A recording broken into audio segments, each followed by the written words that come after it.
आज हिंदू सोडा, हिरवा दहशतवाद, भगवा दहशतवाद हे सोडा, बॉम्बस्फोट कोणी घडवून आणला? सरकार म्हणून याचं काय उत्तर तुमच्याकडे आहे? सरकार म्हणून याचं काय उत्तर तुमच्याकडे आहे? आमच्या काळामध्ये आम्ही दहशतवाद्यांना पकडलं, त्यांच्यावरती खटले दाखल केले, त्यांना काही लोकांना फाशीवरती चढवलं, काही लोकांना सजा सुनावली, काही लोकांवर खटले चालवले. तुमच्या काळात राजरोसपणे दहशतवाद्यांना सोडून देता? बरं, दहशतवाद्यांना सोडून देण्यात आल्याचा आरोप कपिल ढोके आपण करताय, याचं उत्तर नवनाथ बन यांच्याकडून मी घेणार आहे. मात्र नवनाथजी, आपल्याकडे येण्याच्या आधी या संपूर्ण निकालाला थोडक्यात मला समजून घ्यायचं आहे आणि यावेळेला स्वतः प्रज्ञा सिंग ठाकूर यांचे वकील ॲडव्होकेट उमेश वालझाडे आपल्यासोबत आहेत. उमेशजी, आधी सुरुवातीला ॲडव्होकेट म्हणून तुम्ही या निकालाकडे कसं पाहता? म्हणजे निकाल कुणाच्या बाजूने लागला त्यापेक्षा सर्वसामान्यांना कळेल अशा भाषेमध्ये मला आपल्याकडनं निकाल समजून घ्यायचा, कारण 17 वर्षाचा हा कालावधी गेलेला आहे. त्यानंतर मग प्रज्ञा सिंग ठाकूर यांनी आज बोलत असताना त्यांच्या मनात असलेली सल बोलून दाखवलेली आहे, त्यांचाही पक्ष मला ऐकून घ्यायचा आहे. मात्र सुरुवातीला एक कायदे तज्ञ म्हणून आपण या निकालाकडे कसं पाहता? कुणाच्या सरकारच्या काळात काय झालं त्यापेक्षा आलेला निकाल हा नेमकं काय दाखवण्याचा प्रयत्न आहे? दुसरा महत्वाचा प्रश्न यातलाच की जर सगळेच निर्दोष आहेत, मग दोषी गेले कुठे?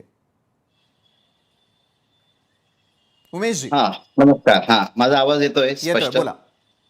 हे बघा, 17 वर्षांनंतर तब्बल 17 वर्ष ही केस चालली आणि शेवटी न्याय व्यवस्थेने सगळ्या बाजू पडताळून घेऊन योग्य तो न्याय निवडा दिलेला आहे. फक्त खेदाची बाब अशी वाटते की 17 वर्ष हा फार मोठा काळ आहे साहेब. आणि 17 वर्षांमध्ये ही जी आरोपी होती त्यांच्या आयुष्याचं काय झालं हा विचार करावा. तपास यंत्रणेने सुरुवातीला ATS ने तपास केला, त्यानंतर कालांतराने ते NIA कडे तपास गेला. NIA ने काही सेक्शन्स काढून टाकली. बराचसा पुरावा पारदर्शक त्यांनी चार्जशीट फाईल केल्यानंतर अशी परिस्थिती आली होती, काय कुठल्या आरोपी विरुद्ध काय पुरावे दाखल करावे, कारण पुरावाच नव्हता.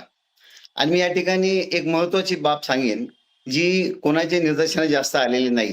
ती म्हणजे आता आपण जे हिंदू मुस्लिम करण्यापेक्षा आपण ही वस्तुस्थिती मान्य करावी की त्या तारखेला 29 सप्टेंबर 2008 ला 6 लोकांचा मृत्यू झाला आणि 101 म्हणजे न्यायालयाने 98 लोक मागितले, हे इंजर्ड झाले. ही काही साधी गोष्ट नाही साहेब. आणि त्यातल्या बॉम्ब ब्लास्ट मध्ये इंजर्ड होणं आणि त्यातल्या आपल्या त्यावेळेसच्या न्याय व्यवस्थेची आणि मुख्यत्वाची इन्व्हेस्टिगेशन एजन्सी याची फार मोठी जबाबदारी होती साहेब. आणि मी जसं आपल्याला म्हटलं की त्यावेळी जो महत्वाचा भाग म्हणजे साध्वींना पहिल्या दिवशी ज्यावेळी अरेस्ट करून कोर्टात आणण्यात आलं, मकोका सारखा कायदा लावला होता. त्यामुळे त्या ठिकाणी ना आम्हाला FIR वाचू दिली गेली, ना त्यावेळेस काय तपास झालेला त्याची व्यवस्था आम्हाला सांगण्यात आलेली नव्हती, कारण ते कॉन्फिडेन्शियल ठेवावं लागतं.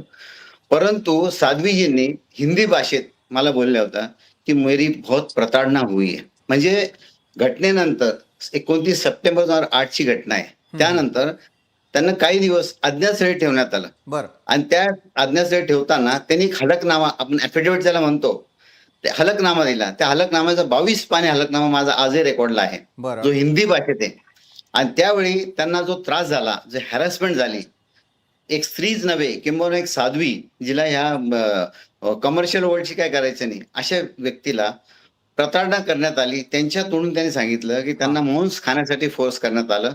त्यांना अशी परिस्थिती केली होती, मला सांगायला वाईट वाटतं, आज अश्रू येतं माझ्या डोळ्यात, की त्यांना पुरुष इन्व्हेस्टिगेशन ऑफिसर हॅरॅस केलं आणि कन्फेशन घ्यायचा प्रयत्न केला.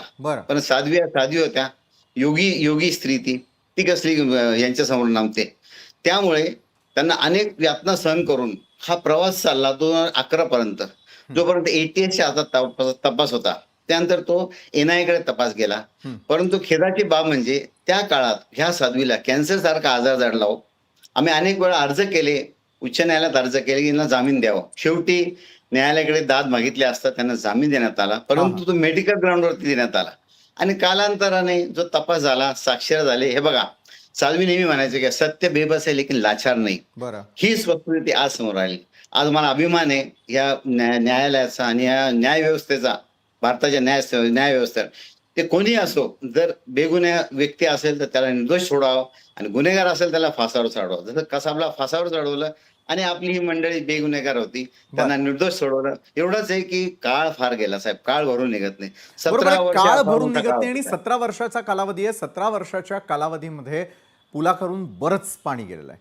याच महत्त्वाच्या नेहमी. विषयावरती आपण आणखी चर्चा करणार आहोत. आपल्यासोबत विश्व हिंदू परिषदेचे उपाध्यक्ष हेमंत दांभेकरही जोडले गेलेले आहेत.